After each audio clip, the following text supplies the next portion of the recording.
গোপালগঞ্জের কবির হোসেন মুন্সি জনতার নাম দেওয়া নৌকা কবির। অনেক নেতার ভাব সব দেখিলে পশু পাখি কুকুরও লজ্জা পায়। সে এখনও বলে আমি বঙ্গবন্ধুর আদর্শের নেতা। আরে বঙ্গবন্ধু ছিল কর্মী বান্ধব জনবান্ধব নেতা, তার মূল আদর্শ ছিল মানবতা, বলে গেছে আমার জন্মদাতা পিতা। তাই তার আদর্শ ধারণ করে আমি দুইটা চাকরি হারিয়েছি। বহু হামলা মামলার অতীতে নির্যাতনের শিকার হয়েছি। আর্থিকভাবে অনেক ক্ষতি হয়েছি।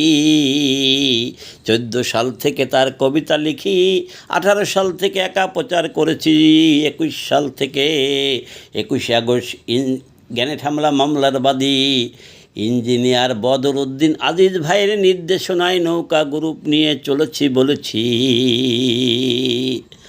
যেসব নেতার ভিতরে নাই মানবতা, সে কিসের জন্য দাবি করে এখনও আমি বঙ্গবন্ধুর আদর্শের নেতা। তার এই নেতার দাবি দেখে পশু পাখি কুকুরও লজ্জা পায়। আর আমরা তো মানুষ। একটা কথা বলে যাই, আমার 5ই আগস্টের পর থেকে যে মোবাইলটা চালু ছিল কবির হোসেন মুন্সি, এই আইডিটা যেসব নেতার তেলবাজ খেয়েছ, আমি বলে দেই আইডি খেয়ে কি করবা। আরে শেখ হাসিনা আসা মাত্র আমাকে ডাকতে হবে, ডেকে আমাকে কাছে নিতে হবে। আমি সেই কবির গোপালগঞ্জের। বোঝো নাই শালা রাম ছাগলরা, বোঝো নাই? সারা বাংলাদেশ ঘুরে গেছি নৌকা মাথায় করে। নৌকা কি আমার বাবার নৌকা? সত্যকে সত্য বলেছি, মিথ্যাকে মিথ্যা বলেছি। আমার 10টা আইডি খেয়েছ দল ক্ষমতা থাকতে, এবার সেটা ভাঙা খাওয়া। অতীতে হুঁশিয়ার করেছি, এবার সেটা ভাঙা খাওয়া। তো নেতাগিরি ভাত ছুটে যাবে।